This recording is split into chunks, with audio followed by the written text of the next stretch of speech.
Tere, mina olen Eija Uus ja sa vaatad Rahvaraamatu sisuhäälingut Raamaturännak. Suvi on olnud helde. Ma ütleks ka selles mõttes, et piisavalt palju on olnud vihmaseid päevi, kui on olnud võimalik lihtsalt olla kodus, mitte midagi teha, kui päike kogu aeg ei sira, ei ole kogu aeg vaja kuhugi joosta, midagi kogeda, siis see suvi on selles mõttes olnud tore, et lugemisaeg on ka olnud. Ja seekord olen siin natukene suurema virnaga kui tavaliselt, sellepärast, et kõigepealt tutvustan mõned raamatud suurtele ja siis saate lõpp jääb laste raamatutele, kuna ka lastel on suvel palju rohkem aega lugeda. Ja seal on siis soovitusi igale vanusgrupile. Aga ma alustan enda viimasest suurest lugemiselamusest. Anette Bjergfeldt Palermo vai ülemlaul. Ja see on siis ühe Taani kirjaniku lugu. Siia kaanele on kirjutatud ühe ajalehe tsitaat. Kujutlusvõime tõeline tulevärk ja meeletult naljakas. Ja see tõesti on kujutlusvõime tulevärk, mida ka juba võib-olla see kaanepilt annab endast arvata. Aga see räägib siis loo ühest ääretult romantilisest vanaisast, kes igatseb sükest boheemlaslikku muusikat täis elu villas ja siis ta armub Sankt Peterburis ühte tsirkuseartisti, pooleks aetud daami ja viib ta koju, aga see naine ei osutu kõigeks selleks, mida see mees lootis ja lihtsalt siin loos peategelased on siis kaks õde, kes siis räägivad oma vanaemast vanaisast. Ja need asjad, mis siin juhtuvad, et üks õde on maalikunstnik, teine on ooperilaulja, ema on neil stjuardess, isa treenib sõjas sõnumeid vahetavaid tuvisid, et seda lugedes mul oli kogu aeg selline tunne, et issam, mis selle autori peas toimub ja mul tekkis ka hästi palju küsimusi, et kui palju siin on isiklikku lugu ja nii edasi, et ta minu jaoks ei ole täiuslik raamat, ta ei ole selline 10 tärni lugemine, sest kohati tundub, et siin toimub liiga palju, et siin on nagu pliuh-pläuh, et ei saa nagu sügavuti minna.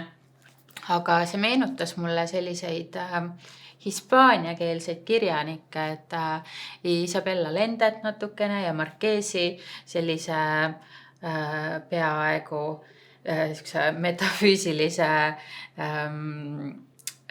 veidi sellise pöörase teekonnana, et kõik ei olegi päris ja ise saad nii palju juurde mõelda ja väiksemaks mõelda, et tõesti, kui ma seda lugema hakkasin, siis ma ka kellelegi Rahvaraamatu klubis kirjutasin, et kuule, et sellist raamatut ma ei ole kunagi varem lugenud, et on tõesti väga ainulaadne minu jaoks. Teiseks võtsin Murakami raamatu Sputnik mu arm. Ja ma olen vist varemalt öelnud seda, et 2 nädalat tagasi ma lugesin kõik Murakamid nii järjest, et saabus täielik küllastumuspunkt ja enam ei suutnud ja see on üks, mis mul toona ei lugemata ja õnneks nüüd ilmus eesti keeles. Ja kui ma seda nüüd hakkasin lugema, siis see nii ilusasti võttis mu endaga kaasa. Mulle sobib siin raamatus kõik, mul on nii huvitav seda lugeda. Loen näiteks siit kohe alguse. Tol kevadel, kui Sumire sai 22, oli ta esimest korda elus armunud. See tormiline armupalang oli nagu otsejoones üle tohutu tasandiku tormav tornaado. See purustas oma teel kõik, jätmata midagi puutumata.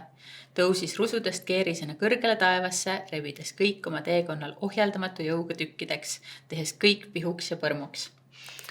Ja siin on siis üks noor tütarlaps, kes tahab saada kirjanikuks ja ta armub vanemasse naisesse ja läheb ta juurde tööle ja siis äkitselt see vanem naine võtab ühendust selle jutustajaga, selle tüdruku sõbraga, et teada anda, et siis tüdruk on Kreekas läinud kaduma. Selline raamat. Järgmiseks Betty Alveri Tuule armuke, mis on siis nüüd ilmunud uuesti pärast väga paljusid aastaid. Hea loo naise lugu romaanisarjas, kus neil ongi siis naiste kirjutatud romaanid mille peategelaseks on naised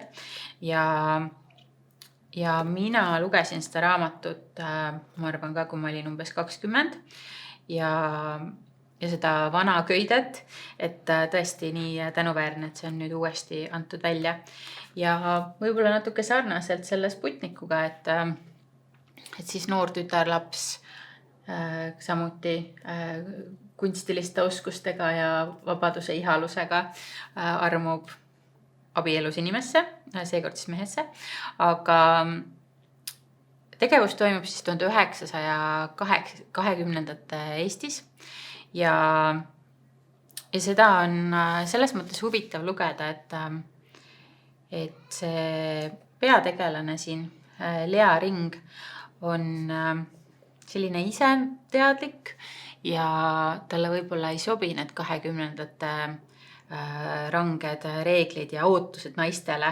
Ja Betty Alver kirjutas selle gümnaasiumi lõpuklassis, et seda arvestades on ka nii tore mõelda, et see raamat on siis 100 aastat hiljem ikka veel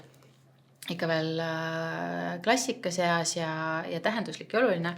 Aga tänased lugejad on ka öelnud, et natukene harjumatu on lugeda sellist vanaaegset flirti ja vanaaegset suhte tekkimist, et see on kõik nii läbi lilled, et vahepeal ei saa isegi aru, mida nad siis üksteisele ütlesid. Järgmiseks Tiina Intal, Päikesest põlenud, Peruu, Kolumbia ja Boliivia, mitte ainult reisipäevik. Minul on väga hea lugemisajalugu selliste mitte ainult reisipäevikutega ja ka nende kirjutamisega, et see, kui ma saan raamatu kaudu reisida mingile võõrale maale, kus ma pole kunagi käinud, kogedes ta läbi kellegi teise silmade ja tõesti nagu see mitte ainult reisipäevik siin vihjab, et seal autori elus juhtus midagi suurt ja olulist, mille pärast ta pidi oma reisi pooleli jätma, midagi hirmsat ja siis kunagi hiljem, kui ta sai sellel reisile naasta, siis ta tegi seda koos oma tütrega, et ma arvan, et eriti sellistel praegustel vihmastel päevadel, nagu see suvi on heldet jaganud, siis on hästi mõnus ennast kujutada ette kaugele soojale maale. Järgmiseks Piret Jaaks, Päikese uskujad. See raamat leiab aset 1812. aasta suvel ja ehk siis rohkem kui 200 aastat tagasi. Ja see räägib 2 õest, rannarootslase õed, kes elavad Vormsi saarel. Ja mis mind hämmastas, ma olen küll ju Piret Jaaksi lugenud palju, aga see raamat, ma ükspäev võtsin ta kätte, et seda kiiruga sirvida ja see lihtsalt neelas mu kohe esimesest lausest endasse. Ja siis ma lugesin ja ei suutnud seda käest ära panna, et minu meelest see on vapustav, kui hästi Piret Jaaks kirjutab, et ma iga lause juures uskusin, et see täpselt nii oligi, see täpselt nii juhtuski, et unustan lugedes ära, et see on väljamõeldis, et kusagil on olnud kirjanik, kes seda kirjutab. Et ma päriselt tunnen, et need õed, kes siin on, need Maria ja Ida, et ma olengi nende sees, mina olengi nemad ja mina olengi nendega sellel rännakul. Ja mulle endale see Rannarootsi teema on ka väga armas, sest ma olen Noorootsist pärit ja kuidagi nagu selle teema sees üles kasvanud ja tõesti nii hea kulgemine, et see on seda huvitavat argipäeva ja on mingeid tähtsündmusi ja kuidagi, et Piret Jaaks toob esile mingeid asju, mille peale ma ei ole kunagi varem osanud isegi mõelda. Tõeline saavutus. Järgmiseks, Irene Sola, Andsin sulle silmad ja sa vaatasid pimedusse. See raamat, ma olen rääkinud siin tema eelmisest raamatusest Mina laulan ja Mägi tantsib. See Irensola on noor katalaani kirjanik, ta on sündinud 1990 ja ta kirjutab nii huvitavalt, nii skalpelliga, et see raamat ei ole kindlasti lihtne lugemine, aga et paljud lugejad on isegi öelnud, et on kohati nagu natuke liiga groteskne. Aga ma loen näiteks ühe koha siit ette. Aknast tuli sisse sireli lillat valgust, mis muutis tumedaks kõik köögis olevad asjad, millest igaühel oli kaasas vari. Käkid, hautis, kitserupskid ja soolikad olid jäetud seisma riidelappide ja kaante alla. Naised kustutasid tulepaksu sousti alt ja jätsid selle pliidile. Seejärel täitsid nad kraanikausi veega. Joana, Blanca, Elisabeth ja Dolce võtsid ülakeha paljaks, käärisid varrukad üles, tegid aasad ja nööbid lahti ning avasid kleitide ja pluuside ülaosad. Rinnad vabas õhus, pühkisid nad niiske lapiga oma kaenlaid, kõhtu, kaela ja selga. Sheila ja Nico istusid laua ääres, mõtlikud ja keskendunud, pööramata naiste pesemisele tähelepanu. Joanal oli kumer küürus selg, kaetud pruunide ja lillakate laikudega, punaste tedretähnide ja tüügastega. Blankal oli tüümarad, pehmed piimvalged õlad, ihu voogas tal vööni nagu koor. Elisabethil oli pikk päevitunud ja ketendav selg, abaluud turritsid sellest välja nagu tiivad. Et Irensola on tõesti stiilimeister ja raamatud on ka sellised mõnusalt lühikesed, et võib-olla kui selle raamatu, nagu ma ütleks suisa energia, et kui see energia muutub liiga intensiivseks, siis raamatu lõpp on alati lähedal, aga tõesti fantastiliselt kirjutatud, aga võib-olla ei ole kõige kergem lugemine. Ja viimaseks veel täiskasvanutele Doris Kareva Olemise kõla, mis on siis Ööülikooli raamatukogu.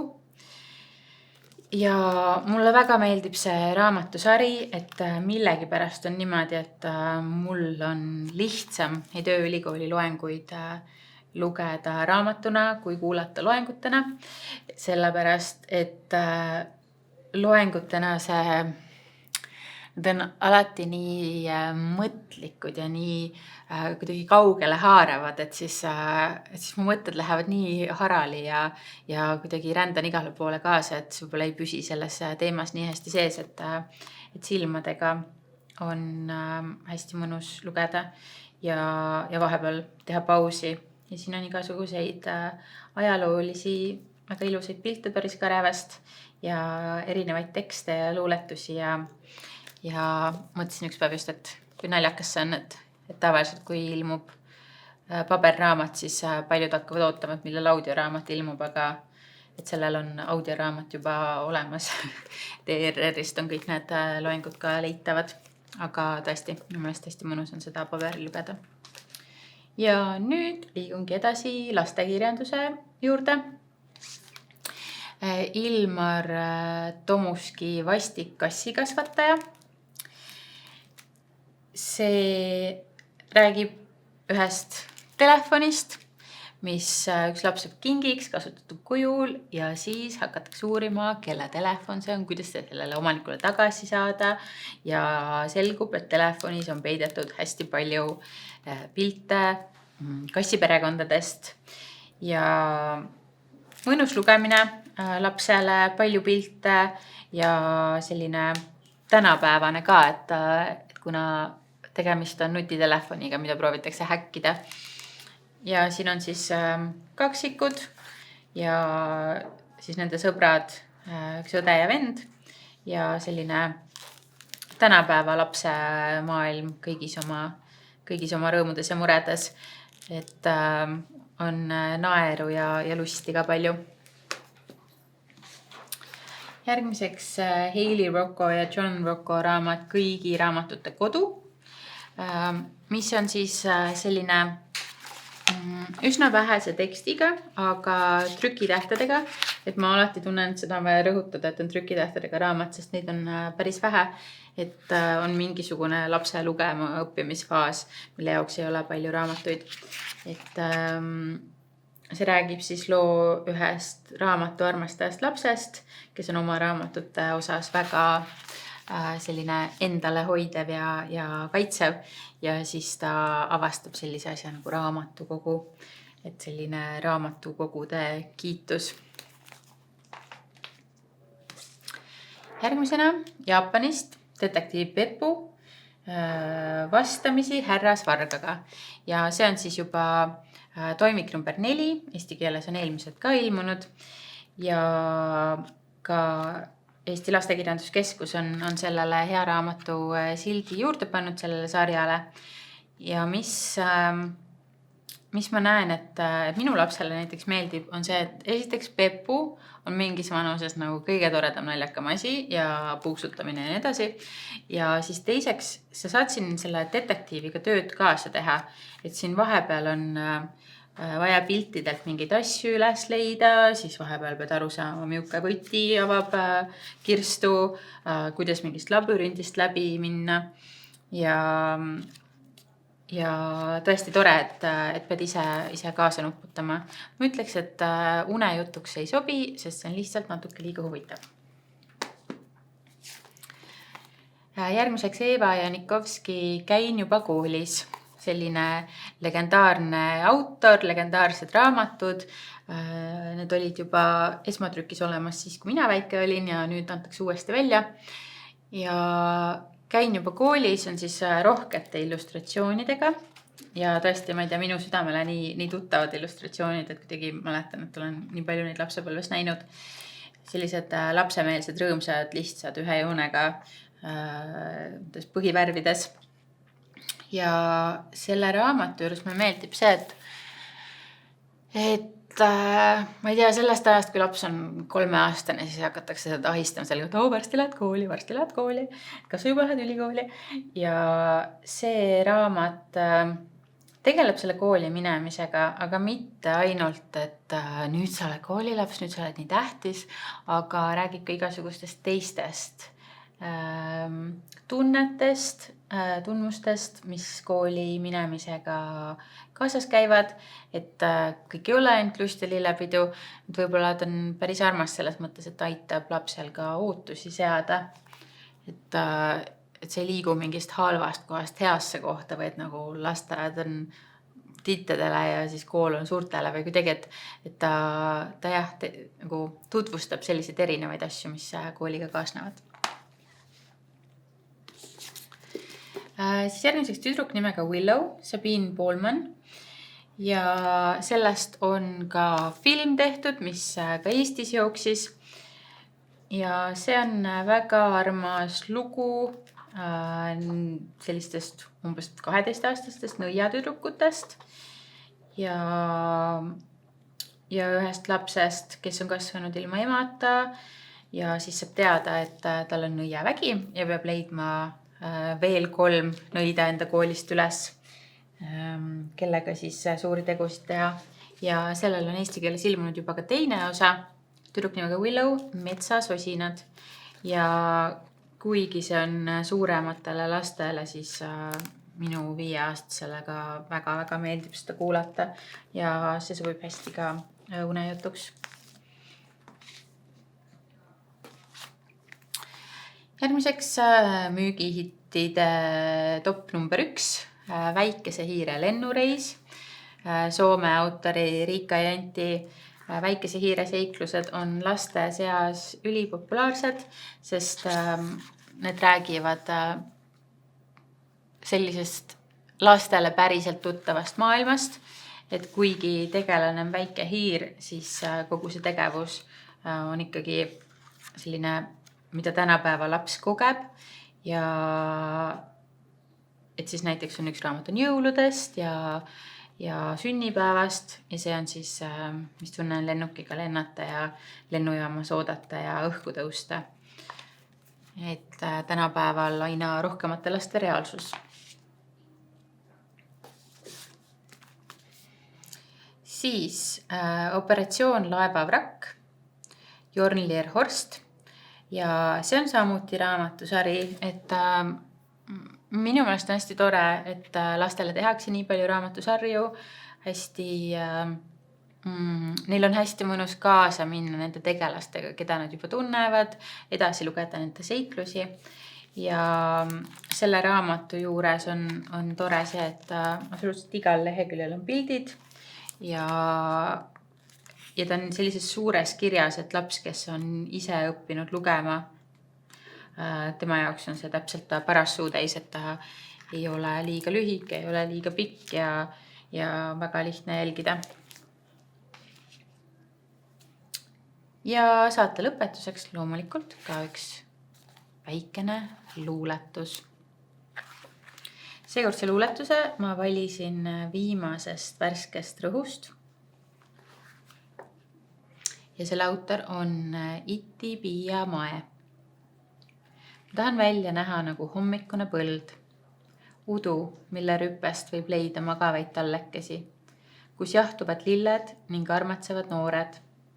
Ma tahan mööda su jälgi leida sind, kuhu olen teel, et me paralleelselt mõeldes leiaksime ühise koha sel alleel, kus kord karikakra õitest tegin gee. Ma igatsen ei kedagit ja ootan kedagit seal hommikusel põllul. Ja kuigi ma natuke kordan ennast, siis ma tõesti väga soovitan lugege värsket rõhku. See ilmub alati mulle postkasti ja lihtsalt nii tore on näha, mida noored kirjutavad, et siin on autorid alates 16. eluaastast kuni 33-ni ja siin on nii palju värskust, nii palju ideid, nii palju kõiki erinevaid žanreid, et alati värsket õhku ja värsket rõhku. Loodan, et leidsid siit midagi uut täna oma lugemislauale ja loodan, et sel suvel saab veel ka väga-väga palju päikeses ja võrkkiiges lugeda. Jääme lugemiseni!